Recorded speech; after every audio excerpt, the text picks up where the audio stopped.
Olá, tudo bem com você? No vídeo de hoje iremos falar sobre o artigo mais importante do nosso Código Penal, o artigo 13, o artigo que fala da conexão entre conduta e resultado. Todo crime é preciso de uma conduta, uma ação e um resultado, onde ele se finaliza, vamos dizer assim.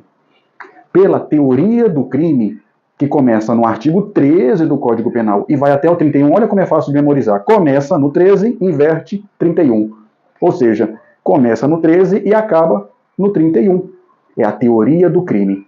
Olha, a partir de hoje, se você vem assistindo todos os vídeos desse canal, você não é mais faixa branca nessa arte marcial. Você, se fizer judô, você agora está na faixa amarela. Se você fez jiu-jitsu, você agora está na faixa azul. A sua cabeça não é mais igual como era quando você começou a assistir esse canal. Certo?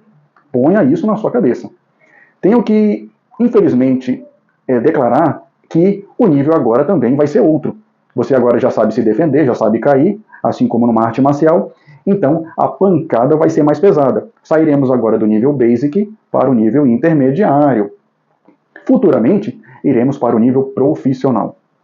O artigo de hoje, o artigo 13 do Código Penal, é o artigo mais importante de todo o nosso código. Nosso código, que tem mais de 360 artigos, é praticamente um artigo para cada dia do ano.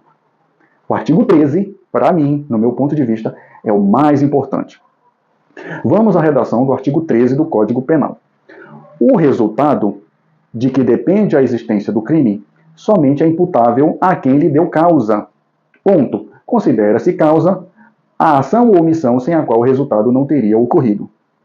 Explicarei palavra por palavra. Veja bem, você tem que lembrar que para a existência de um crime, anote aí, pegue caneta e um papel, anote isso. Se você não souber isso, você não sabe nada do Código Penal. É o artigo mais importante. Por incrível que pareça, pouquíssimas pessoas que trabalham com direito sabem desse artigo. 90% das pessoas que eu conheço não sabem esse artigo de forma detalhada. Então, se você souber, você está na frente de 95% da população brasileira. Vamos lá. Primeiro, no nosso Código Penal, a gente tem que entender que todo crime é a junção de 3 elementos: fato típico, antijurídico e culpável. É o mnemônico para você decorar FAC, F-A-C. Fato típico, antijurídico e culpável. Fato típico, antijurídico e culpável. Dentro do fato típico, temos o quê? O corenete, mnemônico, corenete, conduta, resultado, nexo causal e tipicidade. Todo fato típico tem que ter conduta, resultado, nexo causal e tipicidade. Se não tiver, é porque o crime não existe. Isso é muito utilizado em defesas, no júri ou de qualquer julgamento em que um advogado fala: excelência, está faltando um dos elementos ou subelementos de um crime. Primeiro, fato típico, antijurídico e culpável. Segundo, dentro do fato típico está faltando corenete, conduta, resultado, nexo causal e tipicidade. Se um crime não tem conduta, é porque não é crime. Se não tem resultado, não tem crime. Até nos crimes formais, seu vagabundo, eu não bati nele. Só o fato de eu falar já produziu um resultado. Esse resultado não é naturalístico. Não existe mudança no mundo das coisas. Mas o fato de eu falar, não quero saber se ele se ofendeu ou não. O resultado já está configurado. Conduta, matei alguém com facadas. Mas tem que ter um nexo causal.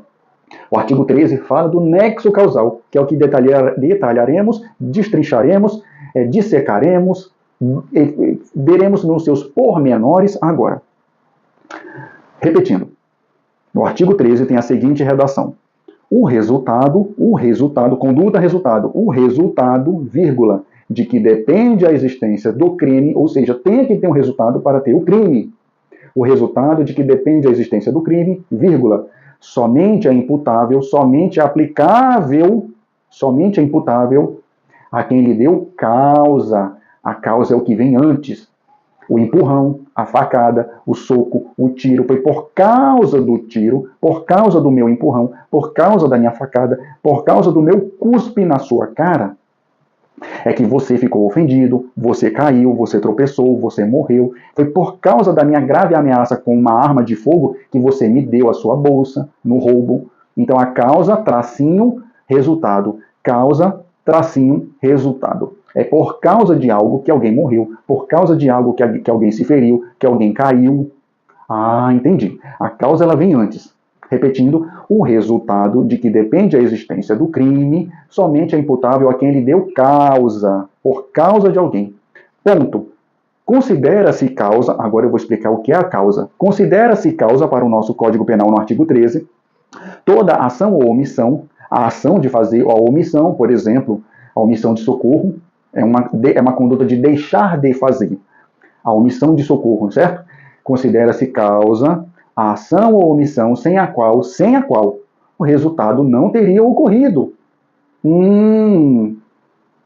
O resultado, repetindo, o resultado de que depende a existência do crime somente é imputável a quem lhe deu causa. Ponto. Considera-se causa toda ação ou omissão sem a qual o resultado não teria ocorrido. Então, vamos tirar a minha causa. Por causa da minha facada. Se eu não tivesse dado a facada, fulano não teria sido lesionado.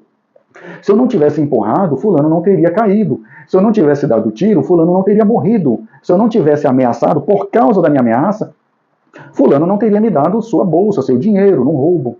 O nome disso é chamado de, anote aí, nexo causal. Então, no vídeo de hoje você aprendeu que todo crime tem que ter fato típico, antijurídico e culpável. Dentro do fato típico temos o corenet, conduta, resultado, nexo causal, que é o artigo 13 que eu estou falando agora, e tipicidade.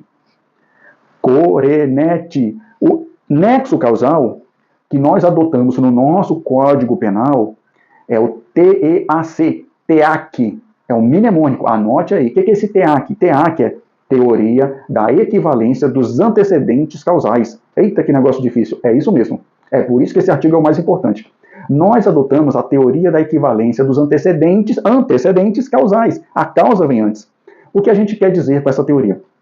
Que o resultado só foi provocado por causa da minha conduta. Conduta, resultado e nexo. Tem que ter um nexo no meio. Essa teoria, ela é criticada por alguns doutrinadores porque ela não responde tudo a respeito de crimes. Existem causas, por exemplo, se eu empurrar alguém que está na iminência de ser atropelada por um trem, eu empurrei essa pessoa e ela caiu, se lesionou.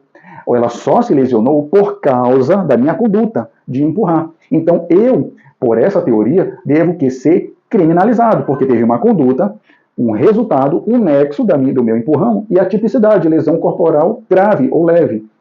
Então, existe uma outra teoria, que eu não vou falar aqui agora, na verdade, mais duas teorias, que afastam a 100% que a gente aplique a teoria da equivalência dos antecedentes causais. A minha prática, a minha causa gerou um determinado crime, mas às vezes eu posso me explicar dizendo que eu só fiz isso porque queria salvá-lo de um trem. Eu só destruí a sua janela, pratiquei um crime de dano, porque eu quis salvar um cachorrinho que estava em chamas dentro da casa. Então, eu pratiquei um fato típico, um crime de dano ou uma lesão corporal, para resguardar um bem maior. E existem teorias que explicam isso, que não é o caso de hoje que eu vou falar. Resumindo, o nosso Código Penal adotou a teoria da equivalência dos antecedentes causais, que diz o seguinte: o resultado, sempre tem a polícia, o resultado de que depende a existência do crime somente é imputável a quem lhe deu causa. Ponto. Considera-se causa toda ação ou omissão sem a qual o resultado não teria ocorrido. Entenderam? Se não entendeu, coloca a pergunta no comentário. O nível agora é outro. Você vai ter que fazer um pagamento por esse vídeo que eu estou explicando, e o pagamento é o like, é a curtida. É onde caem meus bitcoins na minha conta. Brincadeiras à parte, espero que tenha gostado do vídeo de hoje. Até mais. A gente se vê no próximo vídeo falando do artigo 14 do Código Penal.